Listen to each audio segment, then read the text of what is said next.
सर्वस्यार्थे हरे देवी नारायणी नमोस्तुते। अखंडं मंडलाकारं व्याप्तं येन चराचरं तत्पदं दर्शितं येन तस्मै श्री गुरवे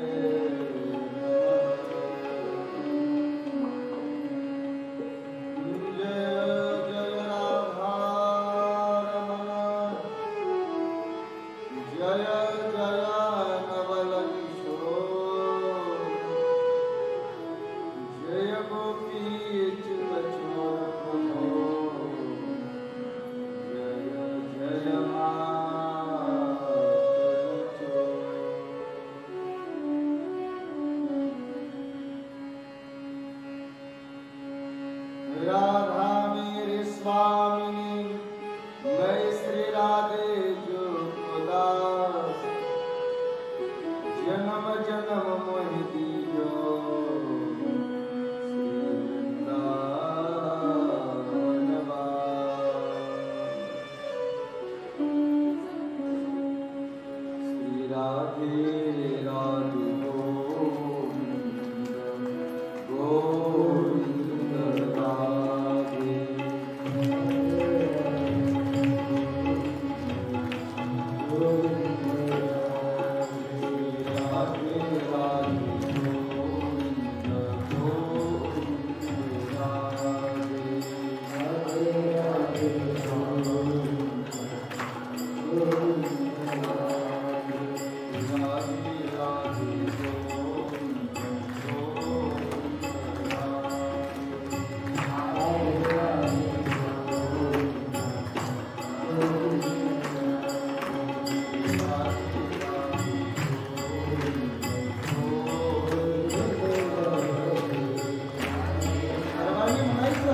भक्तवांच्या कल्पतरू विनंदित पीतांबरधारी बालकृष्ण प्रभूंची वाङ्मय प्रतिमूर्ती श्रीमद भागवत महापुराण या अंतर्गत चाललेला हा दिव्य नाम महोत्सव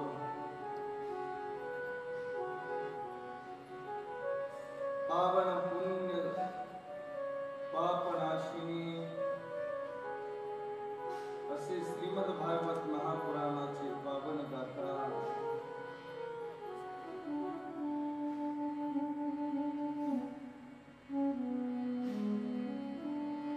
सर्व भाग्यतम असणाऱ्या आपणा स्तुतिगणांची परम उपस्थिती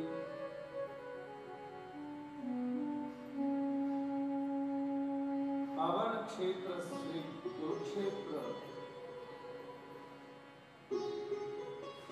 आणि ब्रह्मसरोवराची समीपता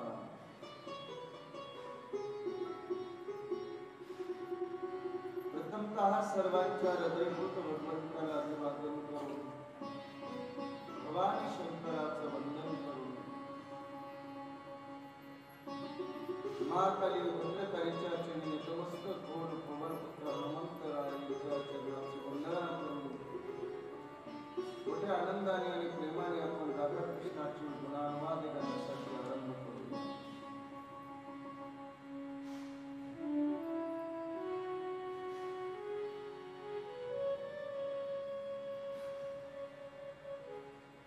तसं पाहता चौथा दिवस आहे. चौथा दिवस म्हटला चौथा दिवसाचा असणार हा कथा प्रसंग. आपण 7 दिवसाऐवजी 8 दिवसाचं या ठिकाणी कथासत्र ठेवलेलं आहे. तो माझा उद्देशच होता की कधी काळी मोठी असणाऱ्या फिरण्याच्या निमित्ताने जरी एखादं सत्र कमी जास्त झालं तर लोकांना या श्रावणाच्या निमित्ताने बिलकुल 7 दिवसाच्या असणाऱ्या कथेचं पुण्य प्राप्त व्हावं यासाठी मी शनिवारी गडबड करून त्या दिवशी भले 10 मिनिट का होईना आरती का होईना पण ते करण्याचा प्रयत्न केला. तसं तर इथं आल्यावर नियोजित माझं तर रविवारीच कथा चालू करायचं होतं.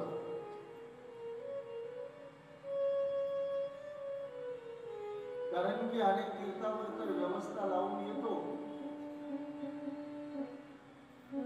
कारण की अगोदर येऊन हे सांगून अशी माणसं मला इतके खूप चांगली वाटली.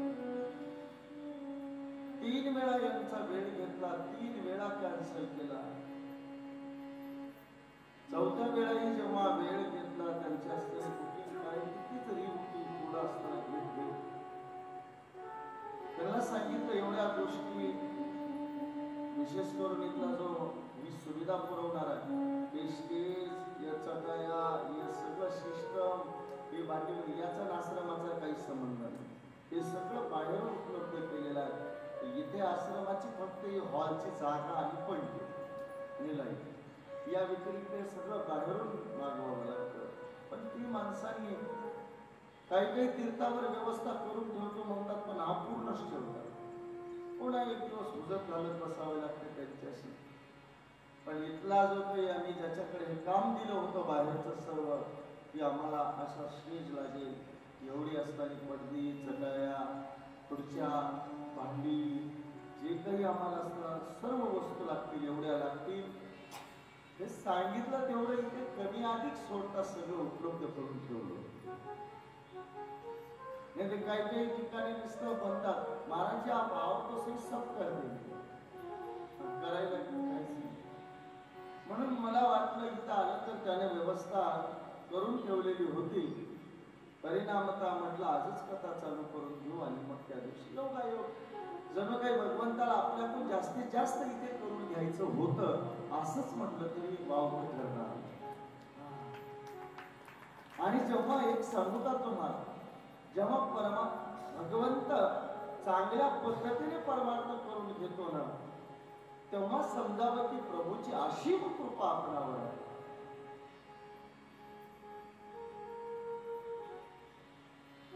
म्हणून आजचा हा 4था दिवस काल मोठ्या प्रेमाने आणि आनंदाने आपण श्रवण करत होतात की श्रोत्याचा असणार अधिकार माणसाला भाग्य का आणि कसं प्राप्त होतं. थोडी लेवल बढा दिला तर थोडीच लेवल वाढवली. थोडा गेन बढ़ाओ गेन. कसं प्राप्त होतं त्या अंतर्गत आपण पंचशुद्धीचा विचार करत होतो. मातृशुद्धी पितृशुद्धी यांचा परिणाम मानवावर निश्चित पडला जातो. बाबा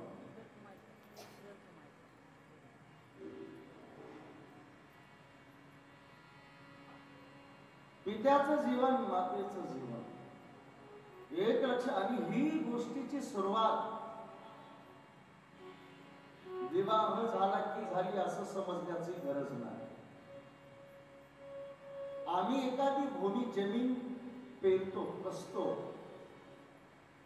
जेव्हा ते धान्य काढतो थोडं कमी कर जास्त कर थोडं कमी धान्य काढतो ज्वारीचं धान्य हा ठीक आहे. ते काढत असताना कशी ज्वारी आली आणि का आली याचा विचार करून उपयोग आहे का. पीक चांगलं नाही आलं आणि काढत असताना विचार करू लागला नांगरट केली असती उन्हाळ्यात तर बरं झालं असतं. पीक चांगलं नाही आलं 4 पाळ्या जास्त चैत्रामध्ये मारले असतं तर बरं झालं असतं.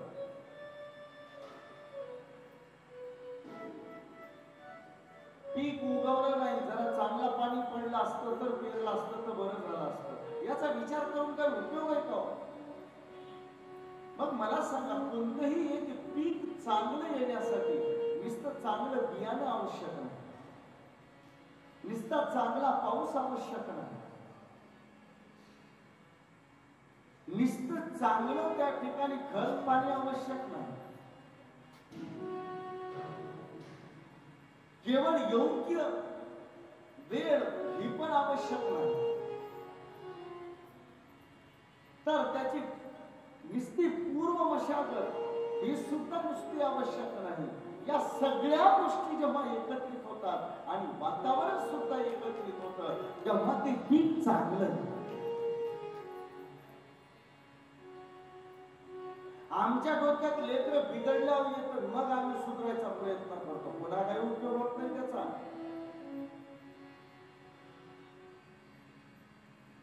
एकदा पाऊस कमी पडू लागला आणि पिकाला पाणी कमी पडू लागले की मग आम्हाला वाटतं नांगरट केली असती तर बरं झालं असतं. अरे काय उपयोग आता. पीक चांगलं यायचं असेल तर त्याला त्याची तयारी कुठून असते. गुढीपाडव्यापासून असते. वसंत ऋतू चालू झाला की त्या शेतीची नांगरण करणं वखरणी करणं मग ती उन्हाची चांगली तप्त माणसं म्हणतात जरा जमीन तळली म्हणजे चांगलं पीक येतं पाणी पिते. ती तळणं महत्वाचे 2-3 पाळ्या पडणं महत्वाची गरज आहे. योग्य वेळी पाऊसही पडणं आवश्यक आहे. तो योग्य प्रमाणात पडणं आवश्यक आहे. योग्य बियाणं असणं आवश्यक आहे. योग्य अंतरावर त्याची पेरणी आवश्यक आहे. योग्य नंतर उगवल्यानंतर त्याचं वातावरण योग्य लाभणं आवश्यक आहे. योग्य संगोपन त्याला आवश्यक आहे. खत औषध पाणी चारा हे सुद्धा आवश्यक आहे. मग कुठे शेवटी मग ते पीक चाललं. तसं आमच्या पोटी उत्पन्न आमचं भाग्य यावेळेला नाही तारुण्यापासून समजावं आमचं सर्व जग. माझ्या रामाने वनवास कधी धारण केला. वनवास म्हणजे तपश्चर्या. राम राज्य असं निर्माण होणार नाही. राम राज्य निर्माण करत असताना प्रत्येक गोष्टीचा विचार आपल्याला करावा.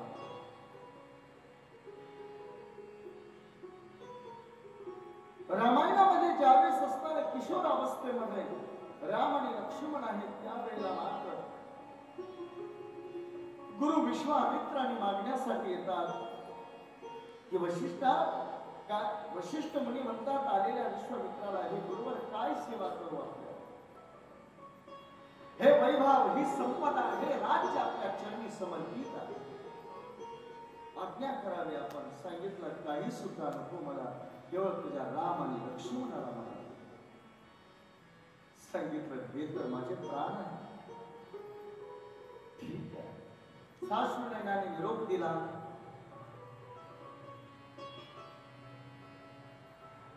ताटिकेचा वध केला.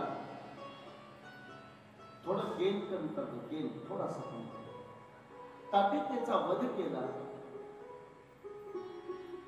सुभाऊ आणि मारीचाला त्या ठिकाणी परास्त केलं. सुभाऊला मारलं आणि नोक नसलेला बाण मारून मारीचाला समुद्राच्या पलीकडे लंकेमध्ये फेकून दिलं. म्हणून तर इकडे हरण होऊन आला. ज्यावेळेस रावण म्हणत होता हरण होऊन जा, मला मारीच नाही रे बाबा, बाण नसलेल्या टोक नसलेल्या बाणानं उडालो की लंकेत पडलो. टोक असलेला बाण मारले होता, काय होईल काय सांगा. आणि शेवटी मिथिला नगरीवरून असताना निरोप आला. तिथे विश्वामित्र घेऊन गेले. धनुष्य यज्ञाचा असताना धनुष्य भंग करून तो यज्ञ सफल केला. मा जानकीच असताना वरण करण्यासाठी सर्व मूलपत्रिका तयार झाली. अयोध्येला असताना त्या ठिकाणी पत्रिका पाठवली. विराट घेऊन आले. भरत, लक्ष्मण, शत्रुघ्न आणि प्रभू राम आदी करूंचा विवाह एकाच मंडपामध्ये चारही बहिणी यांना देण्यात आल्या. एकाच घरात सगळ्यांची सासर आणि आले. आल्याबरोबर त्या ठिकाणी सर्व कार्य झाली, भेटी झाल्या.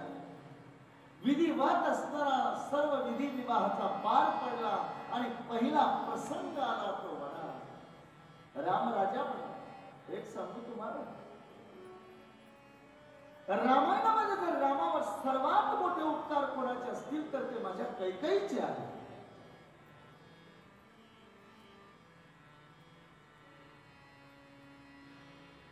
माता कैकेयी इतका स्नेह मात्र रामाला दुसरा कोणी नव्हता. एक सांगू, जगाची निंदा सहन करून प्रेम लपवून ठेवणं एवढी सामान्य गोष्ट नाही.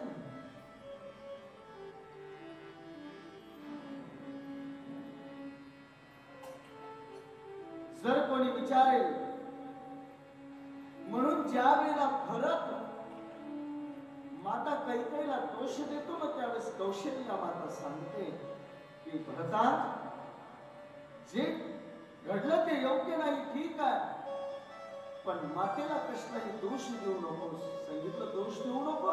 माझ्या मातेमुळे तर रामाला वनाला जावं लागलं, ती दोषी. सांगितलं माता दोषी कधीच असू शकत नाही.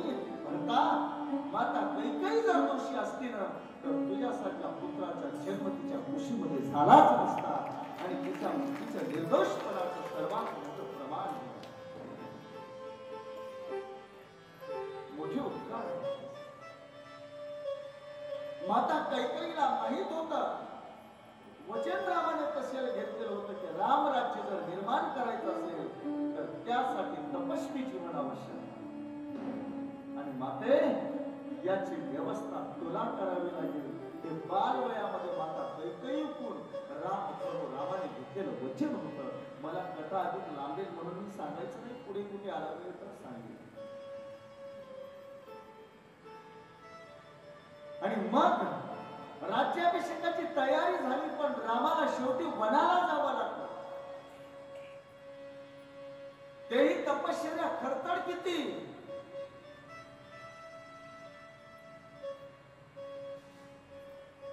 त्या वनामध्ये ज्यावेळेस जातात ना, गवताची शय्या जो स्वर्ण मंचकावर आणि रेशमावर शयन करणारा वाड्यामध्ये चालणार. वनातले जे काही असणारे निषाद, भेल आदी आदिवासी जमाती आहेत ना,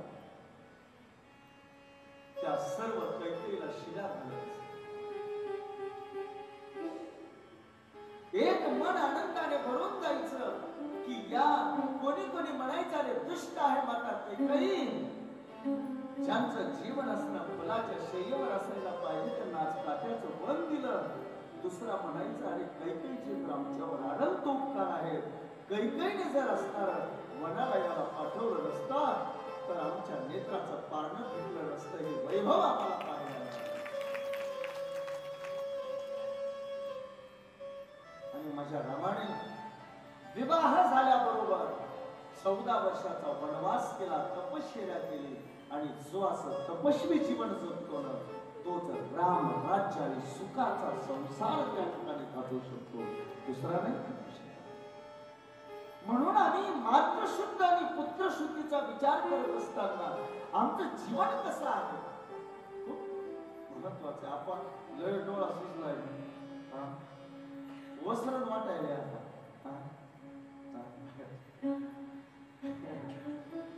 आत तर उठत नाही ना, आता कमी झाली ना मग वसरण बाकी काय झालं. पण एक बरं झालं, फिरता फिरता कचरा जायचा ताणच राहिला.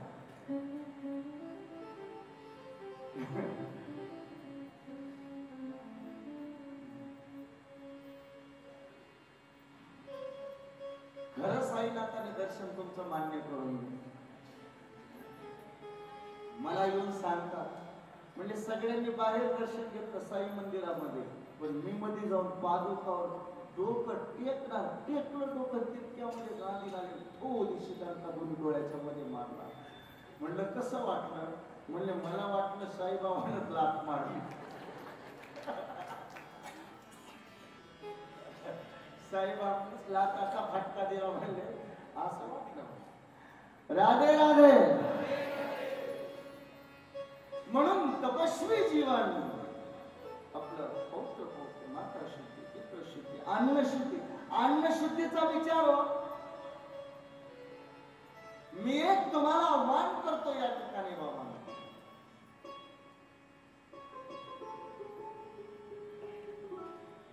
जे झालं ते गेलं, गंगेला जाऊ दे. आपण एवढ्या पावन मी हे दिवस पुन्हा नाही का म्हणतो. मी आज 12-13 वर्ष आपण सत्संग करतो, पण कसं असतंय कोरोनाने उपकारच केले म्हणायचं. कोरोनामुळे श्रावणात सत्संग करण्याचा योग कोणत्या ना कोणत्या या धर्मक्षेत्रामध्ये श्रावणामध्ये या पावन नाही तर आपला कधी असतो मे महिन्यामध्ये लय उष्णतेचा त्रास, कूलर जमा करता करता बेजार माणसं. सध्या काही तसा त्रासाची बात नाही. वातावरण बघा ना तुम्ही, वातावरणामुळे अहो उन्हाळ्यात असली पंचायत कसंही अन्न बनवा पचतच नाही उष्णतेने. बघा ना किती कुणाचं पोट खराब नाही, कुणाचं डोकं दुखा नाही, कुणाला काही होय नाही. दररोज गरम पाण्याने आंघोळ करणारे मस्त जाऊन कुंडात पडून येते तरी काही बेजारी नाही. म्हणजे किती सहज अनुकूल वातावरण. निसर्ग तर आपल्यावर सदैव अनुकूल राहिला. उष्णतेचा त्रास होईल तर वरून छत्र छाया. मी सांगू का, सत्संकल्प करत असताना कधीही भगवान सहकार्य करतो याची मला खूप अनुभूती आहे. मला त्याची अनुभूती म्हणजे आपण जगन्नाथपुरीचा सत्संग करत असताना जगन्नाथपुरी क्षेत्रामध्ये एवढी गर्मी असते की भयंकर गर्मी, आणि समुद्राच्या काळीला माणसाला असं उकडून टाकल्यासारखं. आम्ही 15 दिवस अगोदर गेलतो काही पाहण्यासाठी, म्हणजे व्यवस्थेसाठी काही. आम्ही 2 दिवसातच आजारी पडलो. तिकीट कॅन्सल करावं. माझ्या बरोबर असताना कोणतरी म्हटले, महाराज 2-4 जण होते ते का आता कसं म्हणले. हा अनुभव मला जगन्नाथपुरी आणि रामेश्वर या 2 ठिकाणी आहे. बरोबर आहे ना. मी म्हणलं कसं करायचं, पण म्हणलं करून घेणार तो आहे ना, आपण चिंता करण्याची गरज. चला म्हणलं माघारी आलो. आणि मेची काहीतरी 14 वगैरे तारीख होती. फुल गर्दीचे दिवस, अति प्रचंड उष्णता आणि आपल्यापेक्षा 1.5 पट तिकडं. नेमकं छत्तीसगडच्या पुढं रायपूरच्या पुढं निघालो. मध्ये असताना जवळजवळ जगन्नाथपुरी आता 5-7 घंट्याचा प्रवास राहिला असं वाटलं. आणि जे आभाळ गरकलं म्हणताना जे पाऊस चालू झाला ते 5-7 दिवस पुन्हा सूर्यदर्शनच झालं नाही. थंड वातावरणात सत्संग. रामेश्वरमला तसं आम्ही येण्याच्या अगोदर, जाण्याच्या अगोदरच नांदेडमधून मला सूचना मिळाली, म्हणजे भयंकर गर्मी, एवढी गर्मी म्हणजे कोणीतरी गेलेले प्रवासी उष्णतेच्या लाटेने मिळाले म्हणजे आपल्या नांदेडमध्ये. आठवतं तुम्हाला? आणखी मी म्हणलं जे काय असायचं, पण एकच संकल्प केला. तिथं गेलो तर आश्रमातून असला डोक्या पाऊस पडला म्हणता ते सगळं वातावरण झालं. सगळ्या खिडक्या उघडल्या की समुद्रातून पुढं सारखे लावले. अनुभव आहे. भगवान सहकार्य करतो बाबांनो, पण संकल्प तरी आम्ही केला पाहिजे. सत्य संकल्पाचा दाता तो आहे, फक्त आमचे निष्ठा अपरिमित असणं आवश्यक. म्हणून इथे आम्ही एवढ्या सुंदर तीर्थावर आलो, धर्मक्षेत्रावर आलो. श्रावण मास आहे. मला वाटतं इथून जात असताना काही सोडत असताना एक गोष्ट काम करा. कुणाच्या जीवनामध्ये नासका तुसक्या जर आहाराला स्थान असेल तर मी विनंती करेल की त्याचा या तीर्थामध्ये तेवढा त्याग करून जा. मी म्हणतो जीवन सफल झाल्याशिवाय.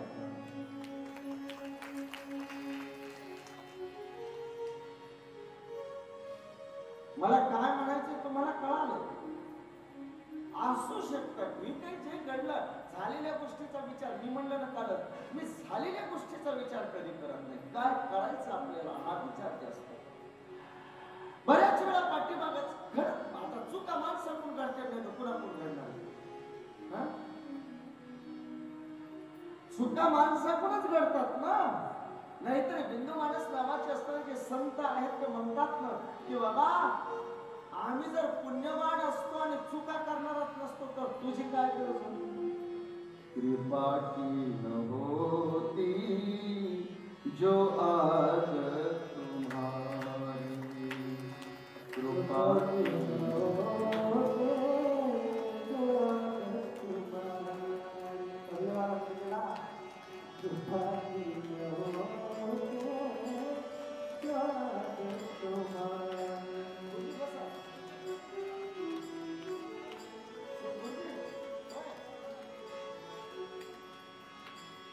कृपा की न होती जो आज तुम्हारी, कृपा की न होती जो आज तुम्हारी.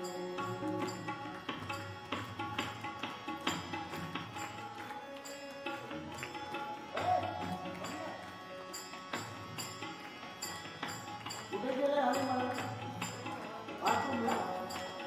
खाना पीना कमी करा. सोनी रहती अदालत तुम्हारी, सोनी रहती अदालत तुम्हारी, कृपा की न होती जो आज तुम्हारी, कृपा की न होती जो आज तुम्हारी.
हिंदू माणूस म्हणतात की बाबा भगवान हा कृपा करण्यासाठी बसलेला. एक भक्त भगवंताला म्हणतो की भगवान मी जर पुण्यात्मा होतो, नियमाने प्रेमाने राहणार असतो तर मग तुझी गरजच काय होती.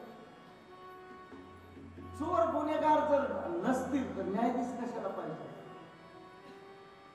अरे चोर गुन्हेगार आहे म्हणून तर न्यायाधीश. प्रजाच नसेल राजा कसे.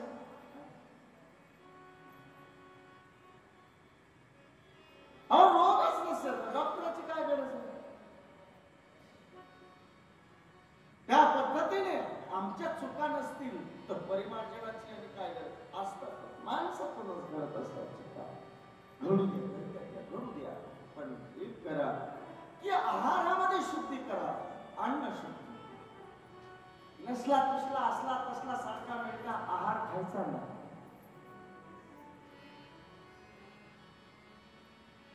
खूप आजकाल लोक आहाराच्या नावाखाली आणि सकस आहाराच्या नावाखाली म्हणले कुठं आता काय कुणी अंडे खायला देते, कुणी मांसाहार. म्हणले मी एक विचारतो, माझ्याकडे कुठं खाया प्यायला कमी, माझ्याकडे बघितलं खाण्यापिण्यात काही कमी जास्त असं असं वाटतं का.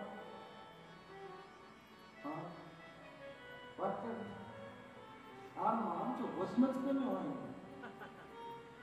चिंता एवढीच आहे की आपल्या घरात माणूसच नाही 75च्या. सौभाग्याने एक गोष्ट सांगेल की मद्य आणि मांस या दोन गोष्टीचा असताना आमच्या कित्येक पिढ्यापासून कसलाही सुतमात्र संबंध नाही. जिथपर्यंत दिसतंय तिथपर्यंत याचा मागचं काय नाही. जिथपर्यंत इतिहास माहिती तिथपर्यंत मांस आणि मद्य आमच्या कुळामध्ये कधी कुणाने स्पर्श सुद्धा आतापर्यंत. म्हणजे काय सांगायला लागायचं आता अर्णवाडी चोरामीचे बरेच जण आहेत.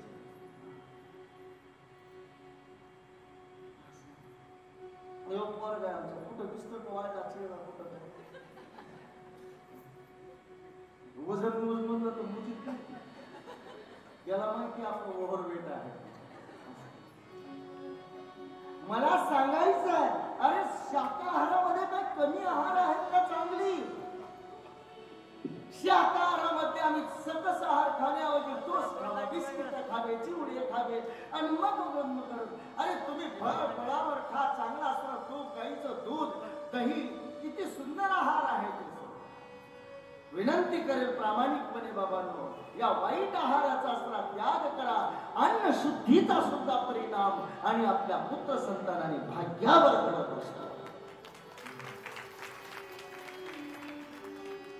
भाग्य निर्मितीमध्ये अन्न सुद्धा महत्वाचं आहे. आहार शुद्ध, सत्व शुद्धी, सत्व शुद्धी, ध्रुवास वृत्ती शास्त्राचं वचन आहे. आहार शुद्धी आमची एक समूह आमच्या शरीरामध्ये अनेक ब्रह्मस्थान आहेत आणि या ब्रह्मस्थान शुद्धीकरण होत असतं. अशुद्ध आहार नको आहे बाबांनो. ज्या वंशामध्ये राजा परीक्षित जन्माला आला त्या वंशातलं अन्नशुद्धी किती होती याचं जर उदाहरण द्यायचं झालं ती भागवतातली कथा नाही पण श्रोत्यांना या गोष्टीचं महत्व कळावं म्हणून मी अवश्य सांगत असतो. अरे आमच्या घरी एखाद्या माळकरीला पाणी प्यायचं म्हणलं तर विचार करावा लागतो योग्य आहे की नाही. पण माझ्या असणाऱ्या पांडवांच्या घरी किती अन्न शुद्धी होती सांगू. पांडवांनी एका राजस्व यज्ञ केला होता आणि या राजस्व यज्ञामध्ये नियम होता की 1 करोड माणसं जेवली की 1 घंटा स्वर्गात वाजली. सगळ्यांना तर माहिती आहे ना घंटा वाजायची. आता 1 करोड माणसं किती दिवसाला जेवत असते. 2-4 दिवस लागत असते किंवा एका दिवसात जेवत असते. जो तो जेवायला ऋषी मुनी सर्व 1 घंटा वाजायचा आणि 1 करोड माणसं झाली की घंटा वाजायची. मग कधी 1 दिवसाने तर कधी 2 दिवसाला म्हणा घंटा वाजायची. पण एके दिवशी प्रात समयाचा यज्ञविधी पूर्ण झाला. ऋतिकांचे भोजन झाली. सर्व 2 प्रहराला आराम करू लागली. सर्व पंक्ती असताना शांत झाल्या. अन्न निष्पत्ती असताना सुद्धा बंद पडली. सर्व नेत्र देत थोडा 2 प्रहराचा आराम करू लागले. सगळं काही निश्चित झालं. नियमाची एक घंटी सुद्धा 1 करोड माणसाची वाजली. आता आराम करणार. सर्व क्षेम कुशलाने आरामाला बसले आणि इतक्यामध्ये स्वर्गामध्ये घंटेचा निनाद.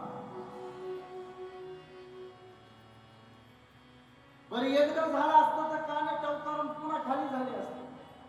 एकदा वाजला आणि लगेच काही क्षणाचा विलंब होता. दुसरा घंटा, काही अल्प क्षणामध्ये तिसरा. असे करता घंटा वाजून घंटा वाजू लागली आणि आश्चर्यचकित झाले राजा धर्म. हे काय आश्चर्य?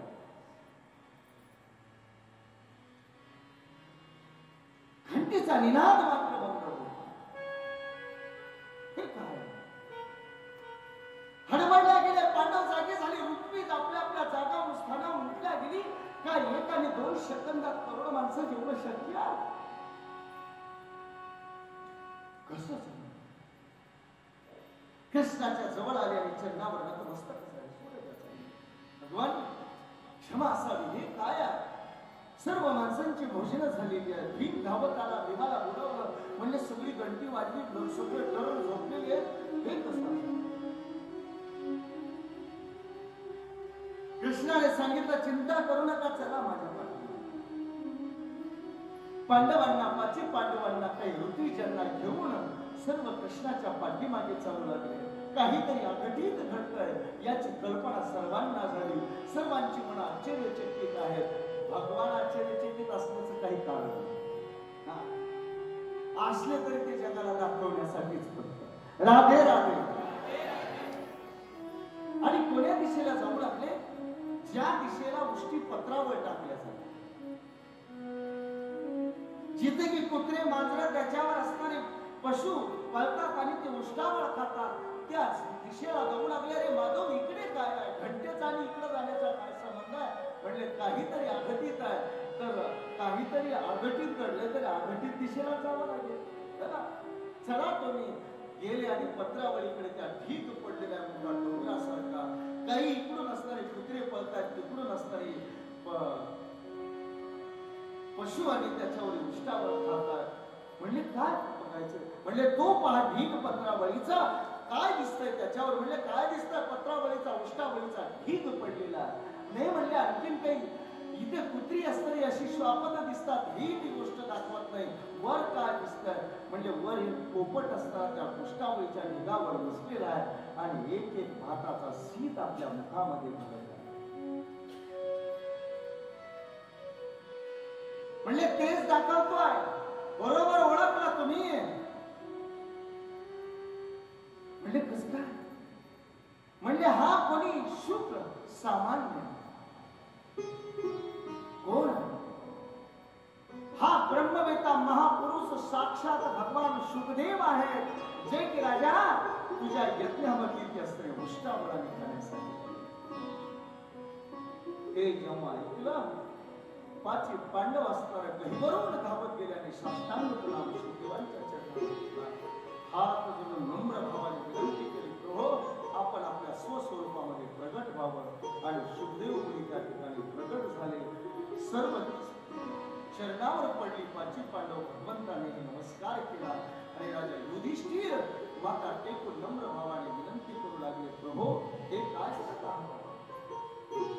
माझ्यासारख्या पामराच्या यज्ञामध्ये आपलं आगमन व्हावं आणि कसलीही सूचना नाही नसू दे. आपण सेवेचाही अवसर नाही आणि या विशिष्ट पत्रावळीवरच आपण अन्न खात आहात. क्षमा करा,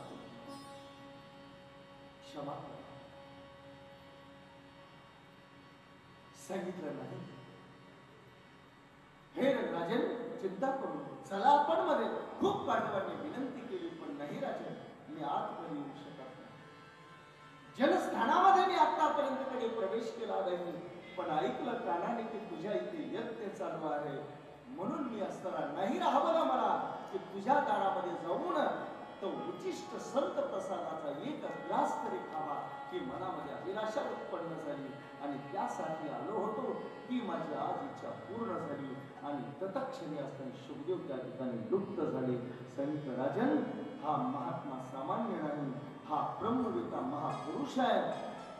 याने मुखामध्ये एक घास टाकल्याबरोबर 1 करोड माणसं जीवल्याचं पुण्य तुला मिळालं आणि तो महात्मा तुला मिळाला. एवढा अधिकार आहे शुभदेवांचा.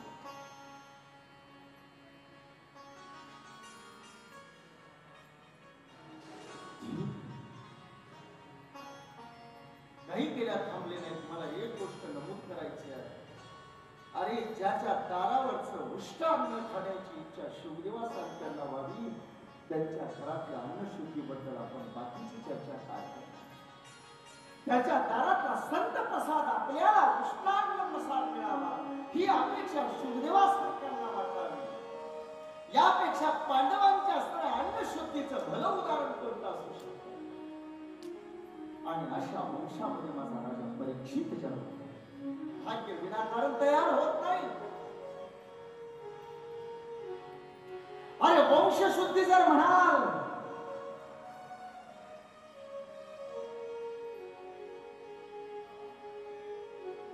तर ज्या वंशामध्ये महान वंशाचा जर विचार केला तर किती पावन वंश आहे.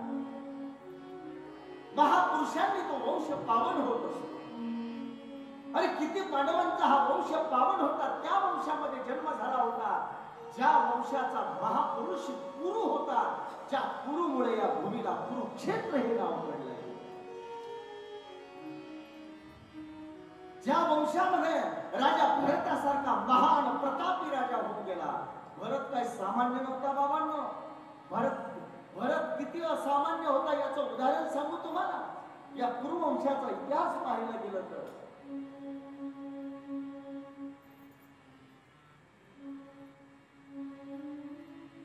भरताला 8 मुलं होती. आपा किती? 8. आता गादीचा उत्तराधिकारी कोण बनवायचा? या भरताची माता कोण होती माहिती आहे? मेनका आणि विश्वामित्राच्या संयोगातून उत्पन्न झालेली शकुंतला. ज्या शकुंतलेचा सांभाळ ऋषी कर्मांनी केला.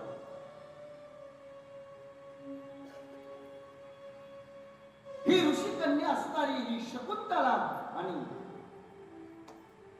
कुरुवंशातला राजा दुष्यंत यांच्या दोघांचे असणारे संतान म्हणजे राजा भरत. भरत एवढा प्रतापी होता की या अखंड भारताचं राज्य निर्माण करणारा पहिला राजा म्हणजे भरत आहे. म्हणून तर त्याच्या नावावरून या भारताला या देशाला भारत हे नाव पडले गेलेले आहे. बोलिए भारत माता की जय.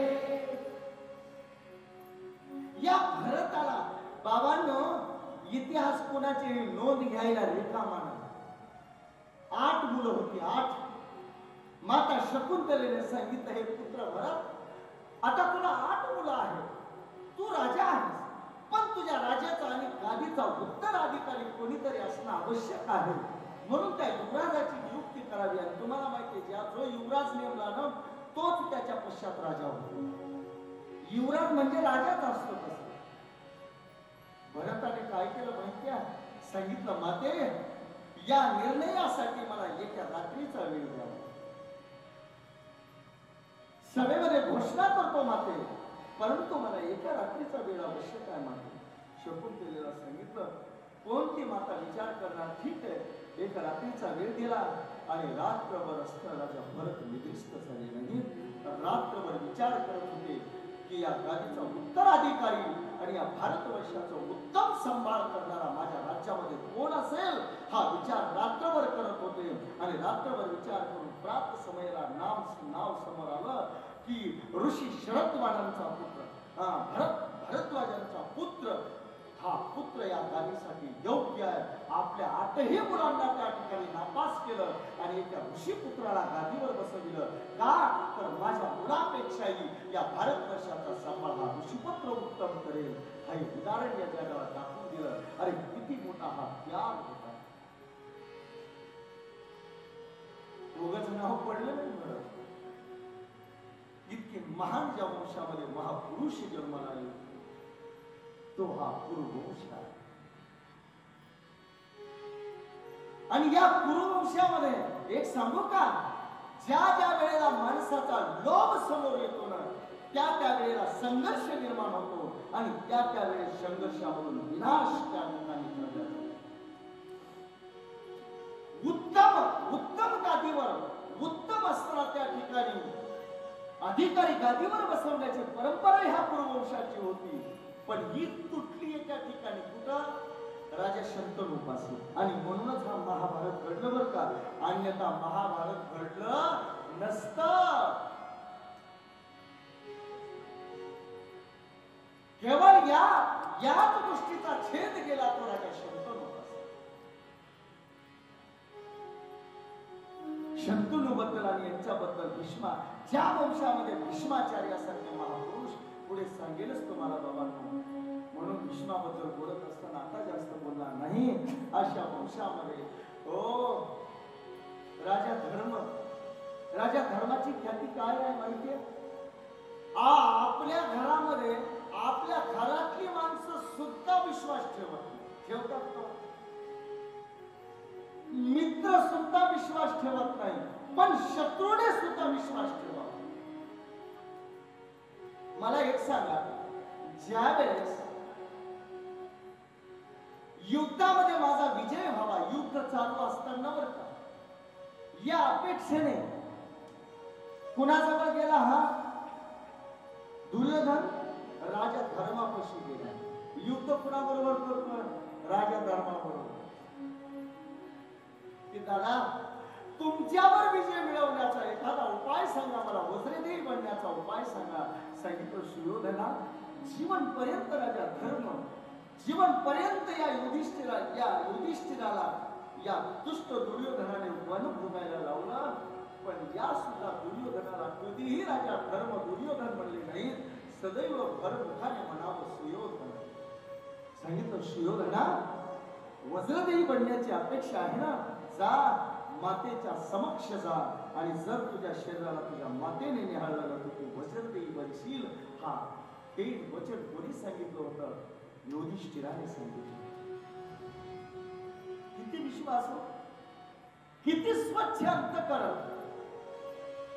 आजकालचा माणूस म्हणला असता वज्रदेवी बनून आपल्यालाच मारणार आहे, सांगितलं असता नाही.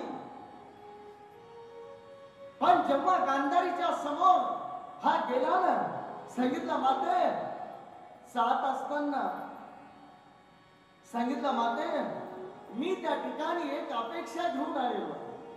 सांगितलं, काय?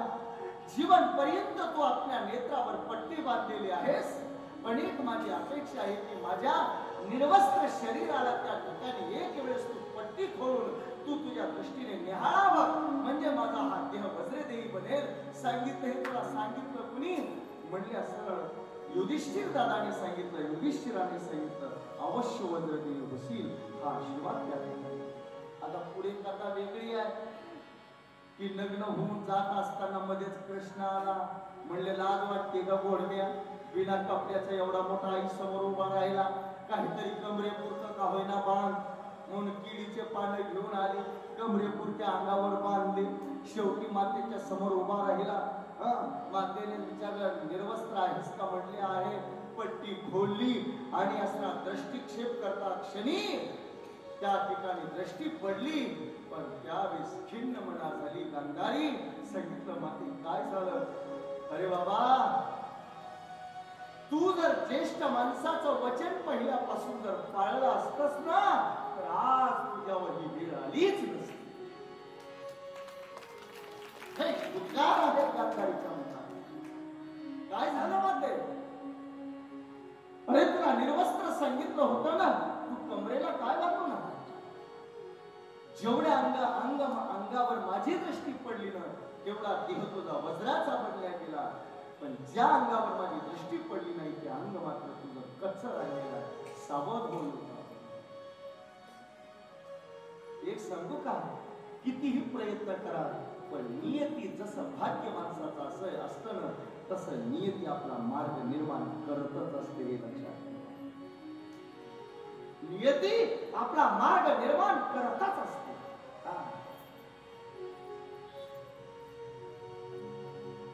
त्या राजा धर्मावर शत्रू पक्षातल्याने विश्वास करावा. म्हणजे जोपर्यंत राजा युधिष्ठिर सांगत नाही की अश्वत्थामा गेला, तोपर्यंत शस्त्र ठेवणार नाही. कोणी सांगितलं होता? द्रोणाचार्यांनी शस्त्र ठेवण्याचा पर्याय नाही, तोच एक पर्याय. म्हणून तर युद्धभूमीमध्ये एकदा खोटं बोलावं लागलं, तेही मनातून खोटं बोलले नाही बरं का, नेवळत खोटं बोलले. खरं बी नाही खोटं नाही म्हणजे तुम्हाला कसं समजायचं कसं समजायचं. या राजा धर्माचा बाबा शास्त्र सांगत आहे की युद्धभूमीमध्ये रथ जमिनीपासून एक फूट उंच चालवतो. किती? या रणसंग्रामात या कुरुक्षेत्राच्या भूमीमध्ये राजा धर्म एवढे सत्यनिष्ठ होते, एक एक फूट जमिनीच्या आधार असणारा त्या ठिकाणी हा रथ चालायचा. काय तप होतं त्यांचं, ते सत्यवादीचं तप होतं राजा धर्माचं. आशाच्या वंशामध्ये राजा परीक्षित जन्माला, हे विसरू. पण एक गोष्ट लक्षात ठेवा, ज्या वेळेस कृष्णाच्या सांगण्यावरून का होईना दादा तुम्हाला आज खोटं बोलण्याची गरज पडणार नाही, पण असं भ्रमक बोलावं लागेल. भ्रामक. अश्वत्थामा नरोबा कुंजरो, अश्वत्थामा हातो नरोबा कुंजरो.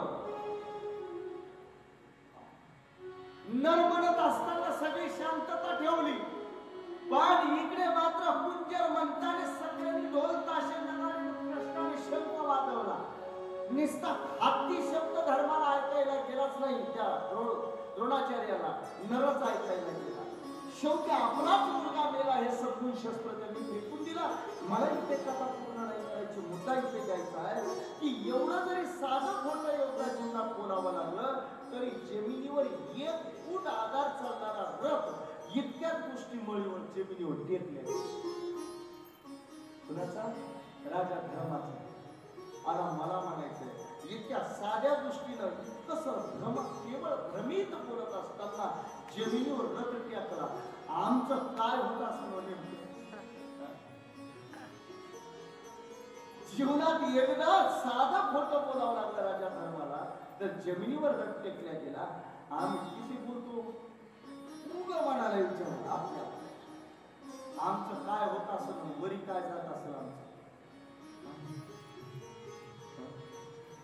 राख ती मी दुसऱ्याच्या डोळ्यामध्ये. जीवन महान तपस्वी जीवन होते या पांडवांचं.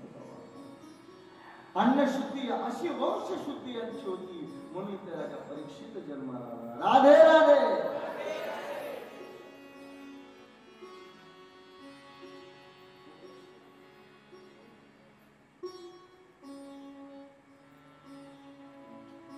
बाबांना हे सांगत असताना एक इतिहास सांगतो.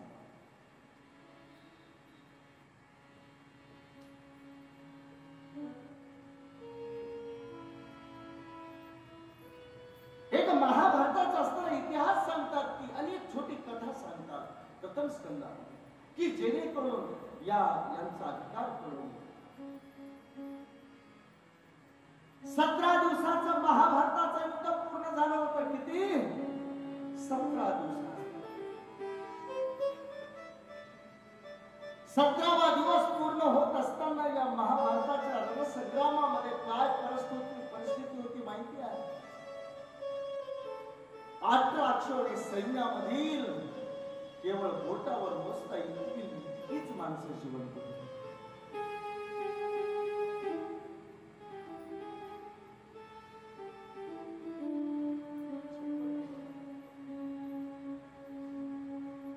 किती माणसं होती?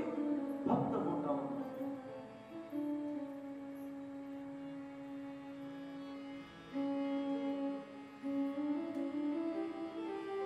कोण कोण जिवंत होती? 5 पांडव.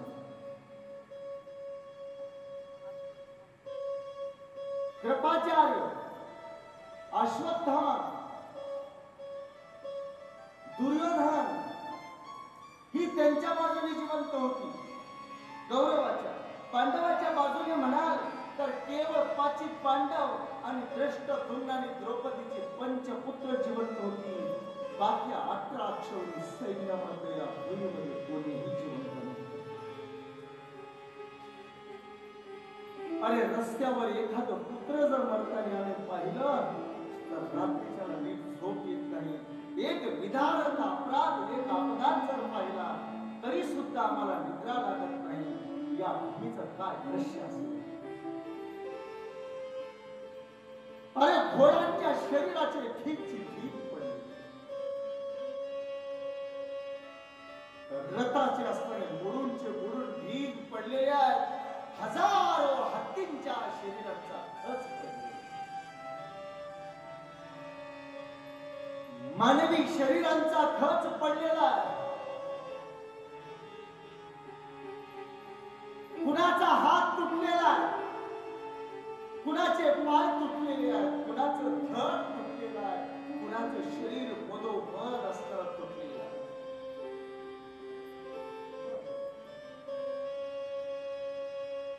कोणाची त्या ठिकाणी बाबांनो हात पाय तुटून गेलेले आहेत. नुसतं मुंडका आहे पण रक्ताच्या थारोळ्यामध्ये असणार ते गरम गरम कोण विचारणार या ठिकाणी. कुणाचे भयानक शांतता आणि कुरुक्षेत्राच्या रणसंग्रामामध्ये 17व्या दिवशी पसरल्या गेलेली आहे. अरे भीष्माचार्य, द्रोणाचार्य, कर्णासारखे महान आणि प्रतापी वीर शरपंजरी पडलेले आहेत. इच्छा मरणासारखा असणारा भीष्म त्या रणसंग्रामामध्ये बाणाच्या शैल्यावर पडलेला. हजारो रुद्र पशु त्याच्यामध्ये असणारे धावत आहेत. ज्या कर्णासारख्या वीरांसमोर देवता सुद्धा युद्ध करू शकत नव्हती अशाचा सुद्धा देह त्या ठिकाणी पडलेला. अशा महान महान वीरांची असणारी शरीर गिधाड आणि दुसरं पशु खाण्यासाठी उडत उडत येत आहेत. रक्ताचे असणारे पाठ वाहत आहेत. हात शरीर असणारे भग्न झालेले आहेत.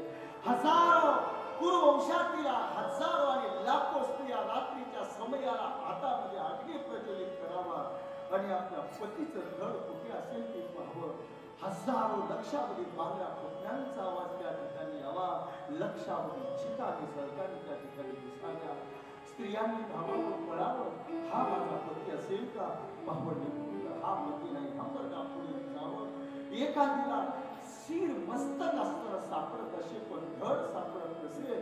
शेवटी कंटाळून कंटाळून त्या शिरालाच आपल्या हृदयाला मिठी मारावी. स्वतःच्या कोण चिता रचवलेला स्वतःच्या हाताने चिता रचावी. अग्नी प्रज्वलित करावा आणि आपल्या पतीसह त्यामध्ये प्रवेश करावा. या चित्र आणि कुरुक्षेत्राच्या रणसंग्रामामध्ये 17व्या दिवशी ज्या ठिकाणी आपण कथा करत आहोत त्या ठिकाणामध्ये तयार झाले.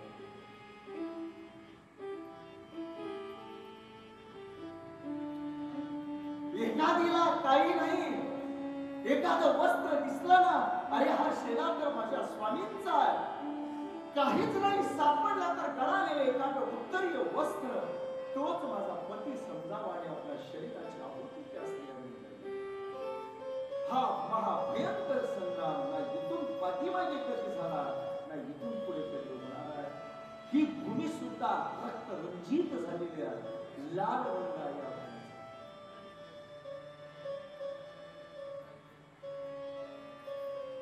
आजही उत्खनन करायला गेलं या भूमीमध्ये उत्खननामध्ये अवशेष सापडले. म्हणून याची संशोधनाची स्वतंत्र युनिव्हर्सिटी आहे. भयानक परिस्थिती आहे. 17 दिवसाच्या युद्धामध्ये मशान शांतता. कोणी नाही. 18वा दिवस असता भ्रातृश्रम उठवल्या गेला. 18व्या दिवसाच्या युद्धामध्ये पांडव सज्ज होऊन असणाऱ्या रणभूमीवर आले. ज्या रणभूमीवर पहिल्या दिवशी पाहायला गेलं तर की भूमी असणारा भाव आणि खच महापुरुषांच्या शंख निनादाने डोंगत होता. तिथे आज शवांचा खच पडलेला आहे दृश्य पाहिलं आणि पांडवांचं हृदय तर पिळवटून गेलं. पण आज हे धर्म आणि अधर्माचं रणसंग्राम कोण्यातरी निर्णयापर्यंत नेणं आवश्यक होता. पांडव त्या ठिकाणी 5 पांडव रात झुंपून या भूमीमध्ये आले. पण कौरव सेनेच्या बाजूने कोणीही वीर 18व्या दिवशी आला. कुठे गेला? कोणीही त्या ठिकाणी नाही. युधिष्ठिराने कृष्णाकडे पाहिलं. माधव, कौरवाच्या अस्त्र सैन्यामध्ये आज कोणीही प्रतिद्वंद्वी या ठिकाणी नाही. युद्ध कसं होणार? आणि जोपर्यंत मग काय आम्ही विजयी झालो असं समजायचं का? सांगितलं जोपर्यंत दुर्योधन जिवंत आहे तोपर्यंत हे युद्ध समाप्त झालं असं आम्हाला समजता येणार नाही. कारण की या युद्धाला कारण केवळ तो येईल. कुठे आहे पण भिल्ल आधी करून सगळे शोध घेऊ लागले. कुठे असेल हा दुर्योधन? कुठे असेल? पण काही भिल्लांकडून सूचना मिळाली की हा दुर्योधन एका सरोवरामध्ये आणि लपून बसलेला आहे. ते सरोवर म्हणजे या ठिकाणी सूर्यकुंड नावाने ओळखलं आहे. का? मी गेलो नाही पण तुम्ही गेलात का तुम्ही सूर्यकुंडात? या सूर्यकुंडामध्ये हा दुर्योधन लपून बसलेला. या दुर्योधनाला वैस्तंभिनी नावाची विद्या प्राप्त होती. या कलियुगामध्ये फक्त एक जणाला आणखी प्राप्त होती बघा ही वैस्तंभिनी विद्या. ती म्हणजे श्री चक्रधर स्वामी.